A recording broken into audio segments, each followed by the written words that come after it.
So let me begin with an example. So, previously we considered only distinct elements, but today we will allow repeated elements. So the starting example is the number of ways to arrange these letters: Mississippi, M-I-S-S-I-S-S-I-P-P-I.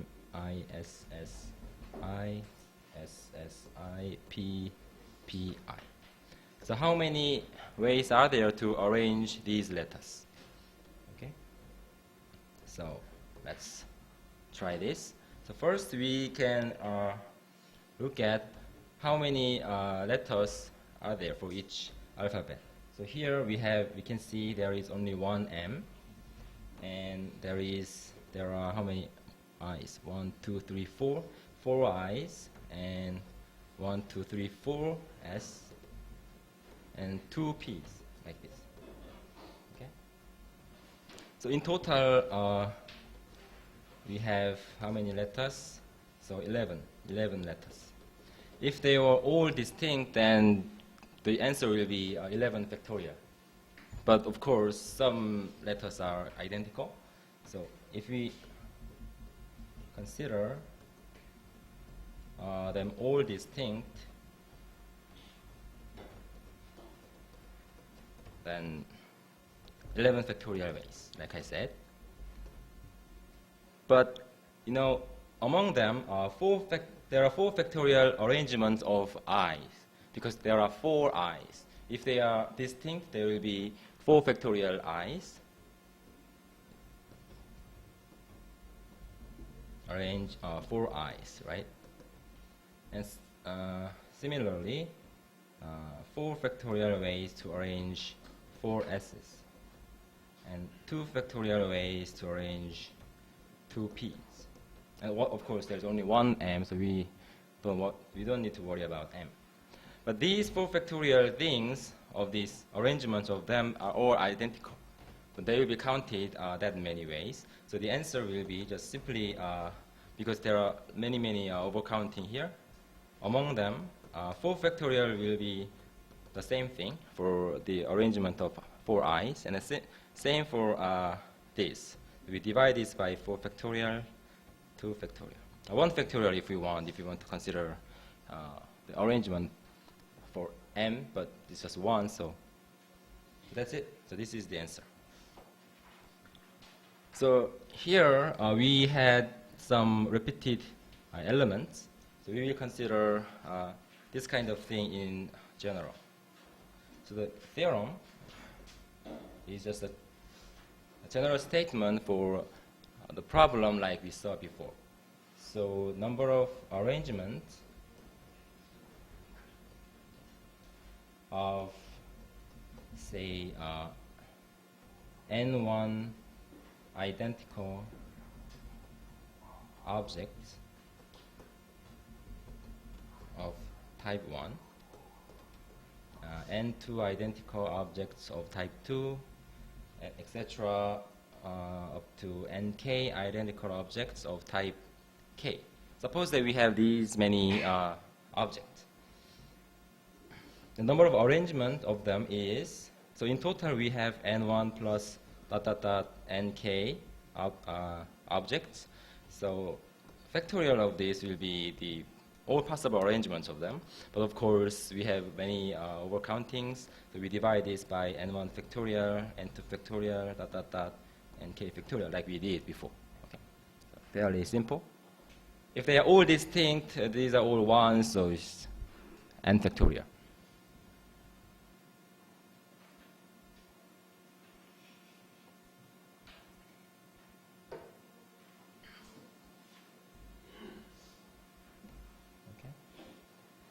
The proof is basically the same as before. We arrange them all and then divide them by n factorial because n1 factorial, because n1 factorial give that arrangement give the same arrangement. So we divide this by this, etc. And there is another proof of this. Let me give you another proof of this. So arrangement of them will be something like this. Pi 1, dot dot. Let me say n equals this number, sum of this. So n is the total number of objects, and arrangement of these objects will be something like this: pi, pi 1, pi 2, etc. Pi n, right? So each pi I will be an object here. So, but the important thing here is that n1 objects are identical, the type 1 objects. So first select the positions of type 1. So we know that we have to place these n1 identical objects of type 1 among these n positions, right? So we can just select n1 positions among these n positions. So this will be choose n1 ways. We can select the positions for type 1 object in this many ways. Okay? And after that, some of the positions will be occupied by type 1 object. So, and then next we find the positions of object of type 2. Maybe I can just say 1 and 2. And because n1 objects positions have been already occupied, we now there are only n-1 positions available. So among these available positions, we need to select n2 positions, etc. Right? And we just do this until we place objects of type k. And then there will be n minus n1 minus dot dot dot minus nk minus 1. These are the positions already occupied, and then we select nk. And because we do this in each step, so we multiply them using this multiplication principle. So the answer will be product of this. Do you see? And because we know there are formula for this binomial coefficient and choose k, so the answer will be n choose n1, n minus n1 choose n2, maybe one more, n1 minus n2 choose n3, etc. And then at the end we have n minus n1 minus dot dot dot minus nk minus 1 choose nk. Now we know this formula, n choose k equals n factorial n minus k factorial, right? Using this formula, we can write this like n factorial. How can I write? Okay, n1 factorial, n minus n1 factorial for the first number, and the second, n minus n1 factorial over n2 factorial, n minus n1 minus n2 factorial, etc. Right? And at the end, we will have n minus n1 minus dot dot dot nk minus 1 factorial, nk factorial, n1 minus n, minus n1 minus dot dot dot minus nk factorial. This is the answer. But you can see there are many cancellation going on, right? You can cancel this, and then you cancel this, and then everything cancel except these numbers. But here we know that n is equal to the sum of n1 up to nk, so this is 0 factorial, which is 0, which is 1. So the answer is we have n factorial, only one factor here in the numerator. The denominator we have n1 factorial, n2 factorial, dot dot dot, nk factorial, as stated. So this is another proof.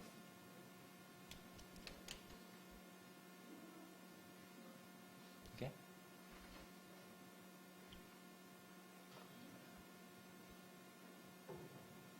All right. Yeah. Let's move on. All right. Now we will consider combination with repetition allowed.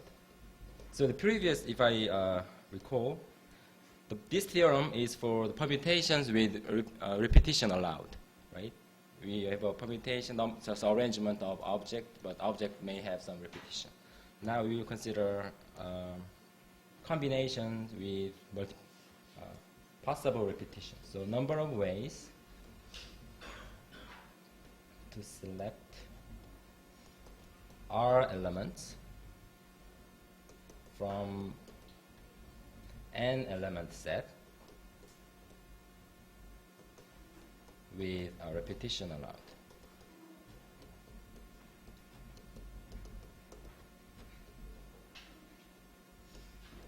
This is equal to, this is a theorem,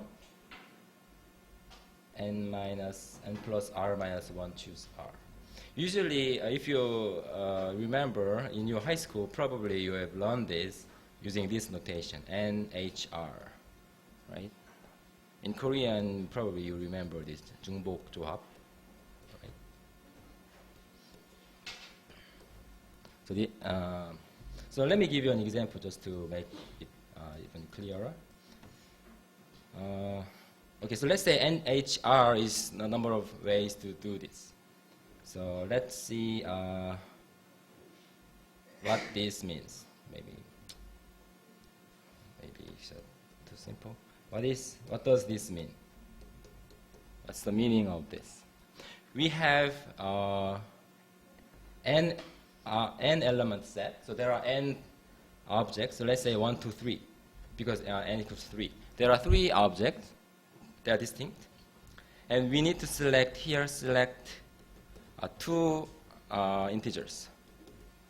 But we may allow to choose the same integer more than once, because repetition is allowed. So we can choose either 1, 2, or 1, 3. If you don't allow repetition, 2, 3. But there are more, because we are allowed to choose one element more than once. Right? So these are all possible ways to choose 2 elements out of this with repetition allowed.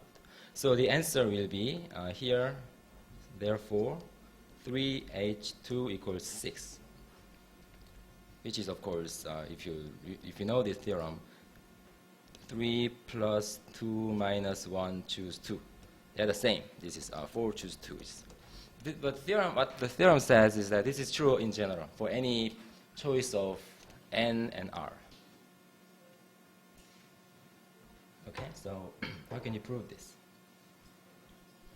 Yeah, I'm going to prove this theorem in the next page. So proof.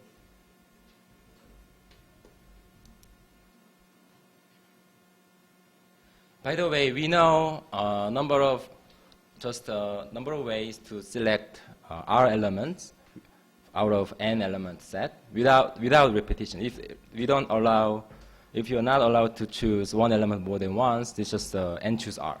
This is easy. So we want to make this problem we want to kind of connect this problem to the problem that we already know. So let's say we can consider selecting R elements from 1 to. This is a problem because what matters is there are n elements, distinct elements, and we select R elements. But we may have some repetition. So I'm going to say this is equal to, the answer will be number of tuples I1, I2, ... Suppose that we select R elements, which are I1, I2, etc., IR.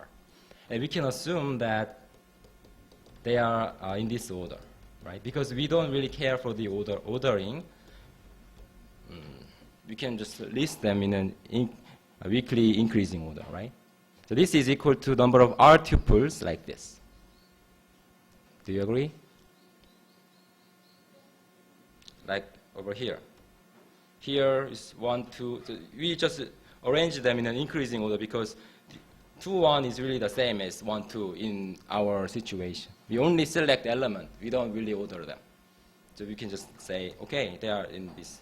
The order doesn't matter, so we just list them in increasing order. So we want to find number of R tuples like this. But because we don't really want this equation here, because that's more difficult. So for such a pair, I'm going to define such an R tuple. We define another sequence of integers. Define j1 dot dot dot jr as follows. First, let's say j1 is I1.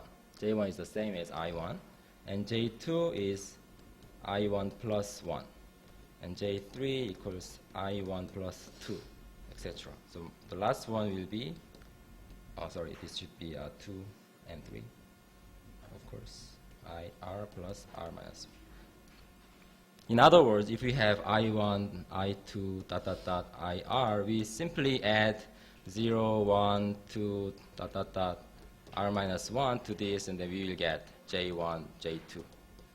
Okay? Just simple transformation, sort of.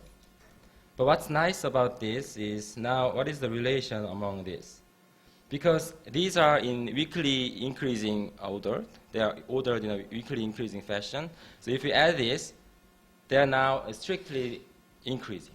So 1 is still greater than equal, J1 is greater than equal to 1, of course, because I1.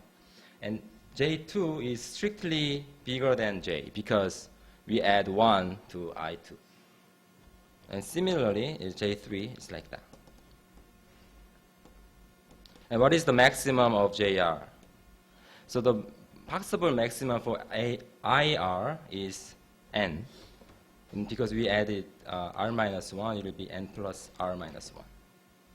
Okay? We just change this n tuple into another n tuple. And this one is easier to count because now you can see we just select R integers out of n plus R minus 1 integers, but we don't allow repetition anymore because they're all distinct.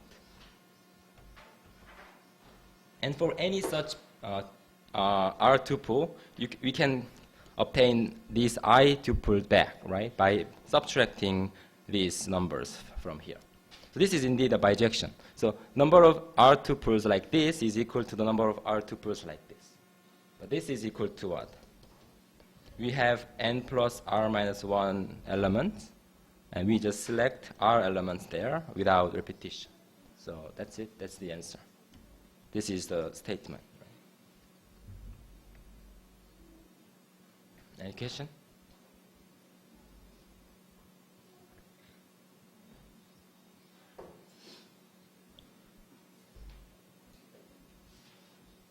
It's useful to remember this. NHR is useful to remember. Okay. If you don't remember this, if you don't want to remember this, you should remember the proof. Which one would you prefer? Remember the proof or the formula? But I think this is a very nice proof and quite simple and elegant, so yeah. Remembering this proof can be also very helpful. Okay, now using these two theorems that we learned, we will see some applications of them. Distribution problem.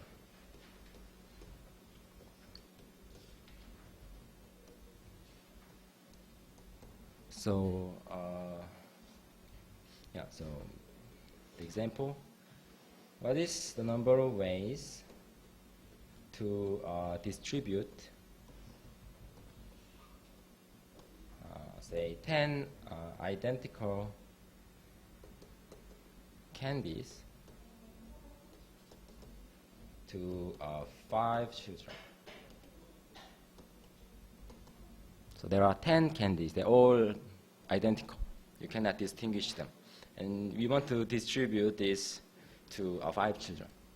And of course, these children are not identical, of course. Okay.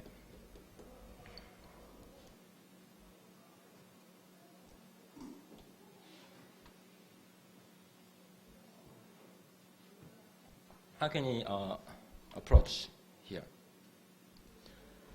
So let's say we have 5 children. They are all distinct, of course. Let's say C1, C2, C3, C4, C5. There are 5 children. And distributing candy means, give one candy to child 1, another candy to child 5, another candy to child 1 again, something like that. So it's basically selecting, it's basically a select equivalent to selecting 10 children, or 10 objects if you want, if you think of these as letters, out of C1 C5 with repetition allowed, because we may give more than one candy to one child, right? With repetition allowed. Right? Do you see? For instance, like C1, C1, C1, C2, C2, C3. So, for example, C3, 1, 2, 3, 4, 5, 6, 7, 8, 9, 10. C3, C4, C4. Maybe this is one possible choice, right? We selected 10 children with some repetition allowed. This means we give 3 candies to child 1, and then 2 candies to child 2, 3 candies to child 3, 4 candies, 2 candies to child 4, and then no candy for child 5. So it's basically the selecting problem. So the answer will be what? We have 5 objects to select from, and among 5, we need to select 10 objects with repetition allowed. And we know from the theorem, this is 5 plus 10 minus 1, choose 10, which is 14 choose 10. Okay. And so this is the answer. By the way, in a problem like this, there can be many, many different ways to derive the answer. In this case, there is another way, maybe more natural than this in some sense. This is equal to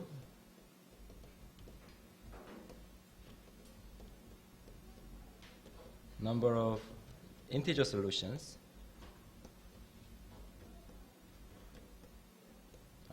Non-negative, let's say, non-negative. Integer solutions to x1 plus x2 plus x3 plus x4 plus x5 equals 10, right? So we have these 5 variables, x1 up to x5 equals 10. Integer solution means you substitute x1 to some non-negative integer, x2 some non-negative integer, etc., so that the equation is satisfied. Obviously, such a way corresponds to an integer solution, right? In this case, it's 3, 2, 3, 2. So that means here x1 equals 3, x2 equals 2, x3 equals 3, x4 equals 2, x5 equals 0. This is a solution. Any such solution gives a unique way to distribute this. Okay? So this is an important question. It's useful. So we will consider this kind of situation, this kind of problem in general. So the theorem is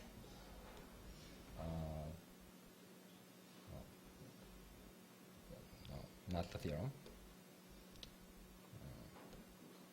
Okay, I can say theorem. So number of, by the way, I will first consider positive integer solution. Number of positive integer solutions to this equation x1 plus x2 plus ... plus xk equals n is n minus 1 choose k minus 1. Okay? So positive integer solutions means each variable must be a positive integer. Okay, proof.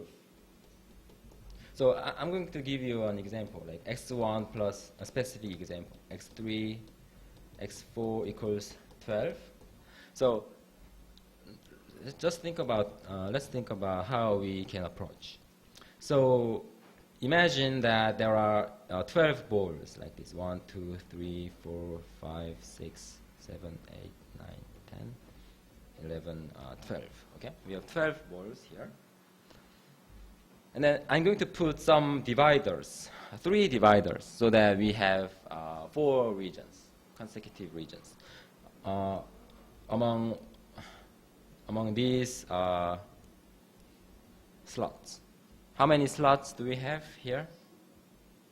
1 less than the number of balls, so it's 11 slots available. Here, we can just select 3 slots and then place a bar, like maybe here, and somewhere here, and something like that. I just put 3 bars among these 11 spots, and this gives us one solution, right? Obviously, if you have 3 dividers, then there are 4 regions. Just count the number of balls in each region. So here we have 4 balls, and here we have 2, is 5, and 1. And if you sum these numbers, it's the total number of balls like this. So this gives us one positive integer solution. So for this problem, what is the number of number of positive integer solutions to this? We have 11 positions, and then we need to select 3 of them. So it's 11 choose 3. This is a particular example, but the same idea works for this general situation. So in general, if n balls, there are n balls, then n minus 1 slots.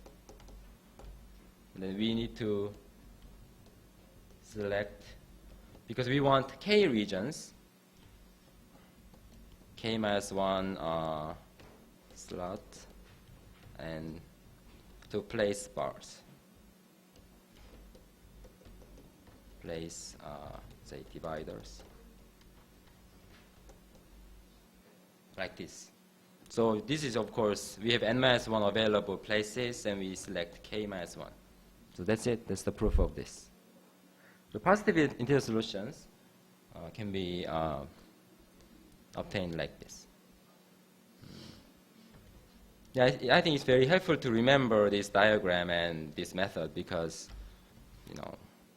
it's very easy to forget this formula, but if you remember the proof, then you can recover this very easily.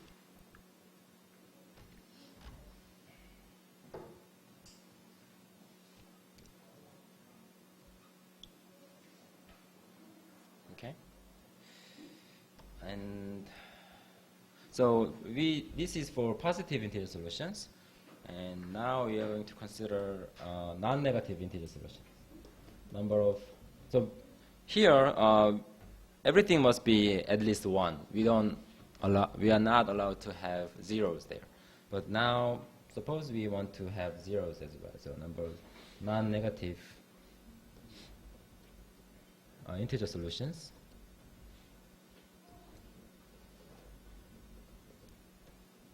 To this equation, x1, the same equation, xk equals n,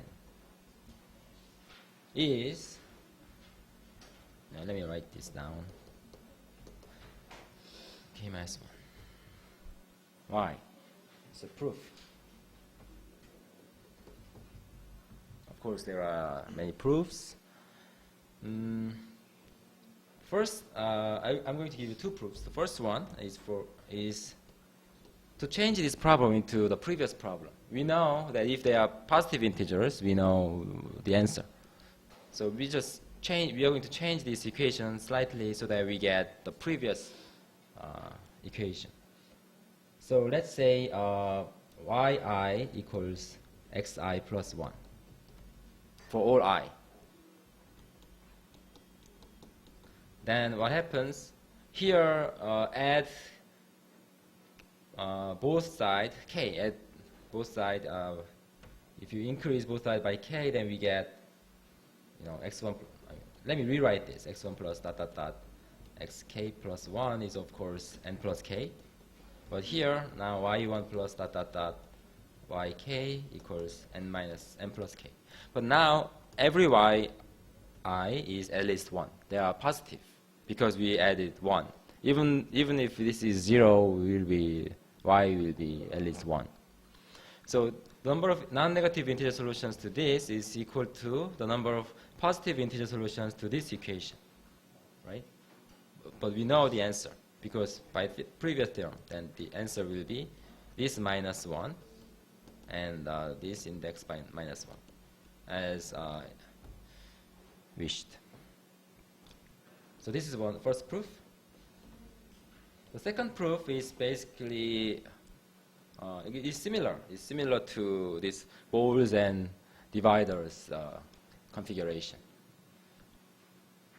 So, okay, maybe I can do this in the next page. So, second proof. So we have n balls. We arrange n balls and k minus 1 bars or dividers.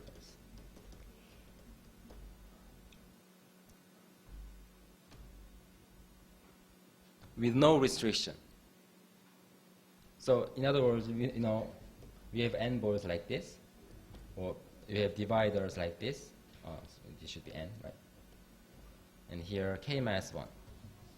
Just arrange them in any way you wish. Like, for instance, maybe ball. You may have consecutive dividers, or I don't know. Let's say it's like this. Okay? So obviously this is different from the previous situation. But here you can see because we have 1, 2, 3, 4, 5 dividers, it will divide this whole line into how many regions? 1, 2, this very thin region, but still a region. 3, 4, 5, and 6. It will divide this whole line into 5 or 6 regions, and just count number of balls in each region. This is 2, right? Here there's nothing, so 0. Here there's 1 ball. Here there are 3 balls. Here nothing. Here nothing. And if you add this, of course, we get the total number of balls: 1, 2, 3, 4, 5, 6. And this, as you can see, is a non-negative integer solution to that thing. Okay. So how can I say? In general, that's it. That's just it. So the answer will be number of arrangements of this, number of ways to arrange this. Do you remember? So this is basically binary sequence, right? 0 and 1. You can think of these as zeros. You can think of these as ones, and this will be binary sequence. And we know the number of binary sequences with given number of zeros and given number of ones will be n plus k minus 1 and k minus 1. So it's the number of binary sequences.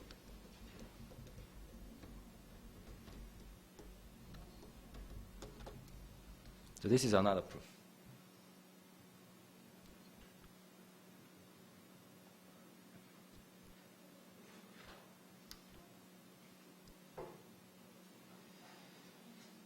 Okay.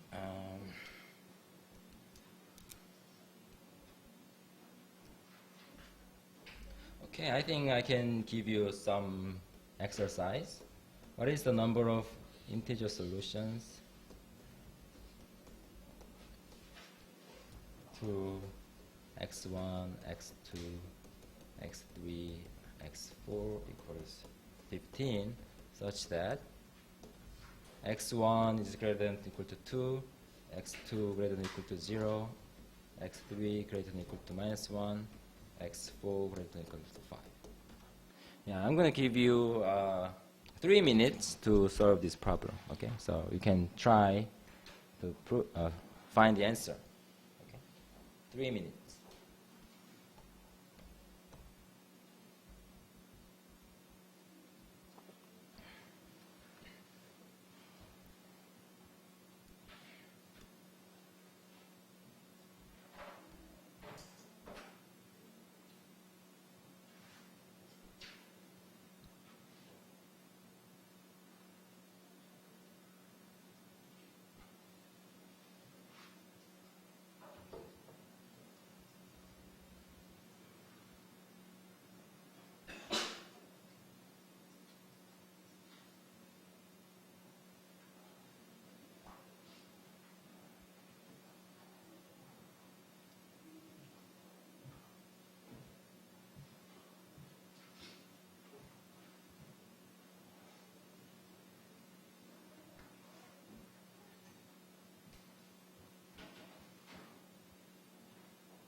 Okay, any idea? Is there anyone who wants to solve right here in front? Any volunteer for this problem? You can use you can speak in Korean if you want. No one? Are you sure? Be brave. You can do it.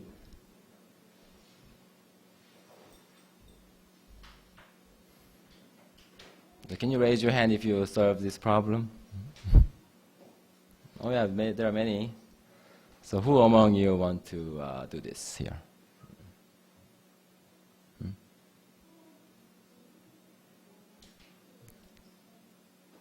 Come on. You can do this. It is okay if you make mistakes. That's how we learn, right? We learn by making mistakes. Or learn by seeing other people making mistakes.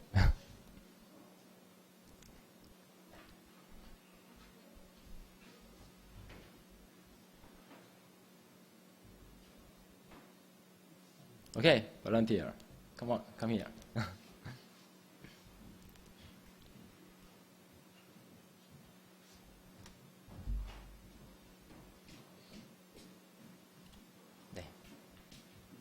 이름이 어떻게 되세요? 이수용. 이수용 씨. 네, 한번 설명 부탁드리겠습니다. 네. 우선 x1에 대해서만 간단히 얘기하면 x1에서 가능한 인티저가 2, 3, 4 이런 식이 될 텐데 이거를 이제 2보다 크다고 했으니까 x1은 뭐 임의의 수에서 빼기 2를 했다고 보면 a는 이제 0보다 크거나 같다고 볼 수 있습니다.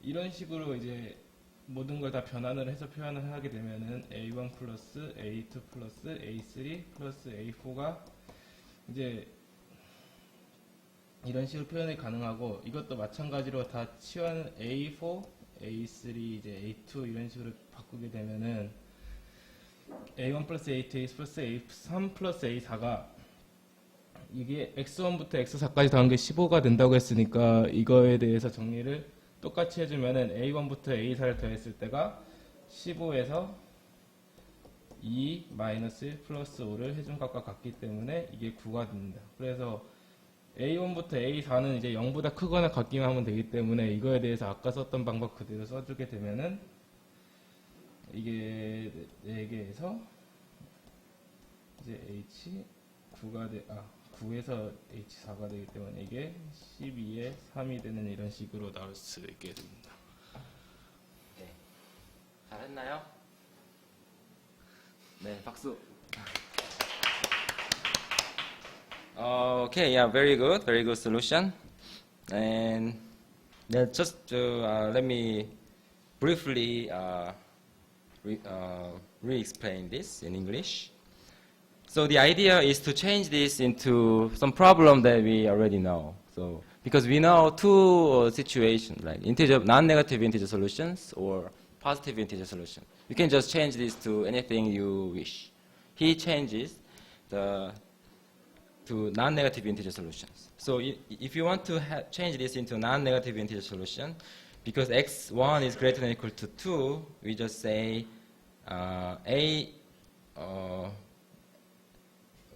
x equals a2 minus 2, a1 minus 2. Is this right? Okay, let's see. Let's say a1 equals x1 minus 2. Oh yeah, it's the same, right? Oh, same. I'm confused. Let's say a1 is equal to x1 minus 2. Then what is this? Because x1 is greater than or equal to 2, this is greater than or equal to 0. Okay? And a2, just say x1, x2. Then it is already greater than or equal to 0. And a3, because x3 is greater than or equal to 1, let's say a3 is x3 plus 1. And this is, of course, greater than or equal to 0. And for a4, let's say is x4 minus 5. It's greater than or equal to 0. Okay? So change this into that problem. So, okay. Then it will be, so here, if you want to change this into this problem, say minus 2, nothing, plus 1, and minus 5. And do the same thing over here, minus 2 plus 1 minus 5. Okay? And then here we get a1 plus this plus this plus this equals this. Yes. Then it's 9. And again,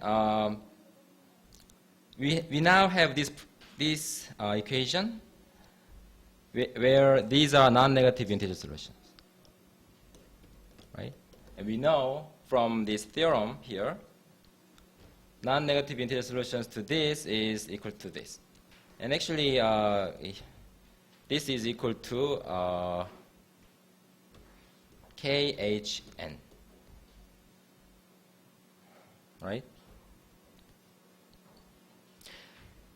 There are K, you can think of this several ways. Like there are K possible objects, and then we need to select N among them with repetition allowed. There are several ways to consider this, but if you just, it's enough to remember this as well. So if you use this, then N plus K minus 1. So the answer is N plus K minus 1, choose K minus 1. But what is N? N is 9. 9 plus K 3 minus 1. It's k minus 1 is 4. Sorry, 4 minus 1. So yes, it's like this. Okay. So the crucial idea here is to change this into problem that you already know. So these are quite strange, but if you change them to all non-negative or all positive, then we can use the previous theorem. That's basically the idea.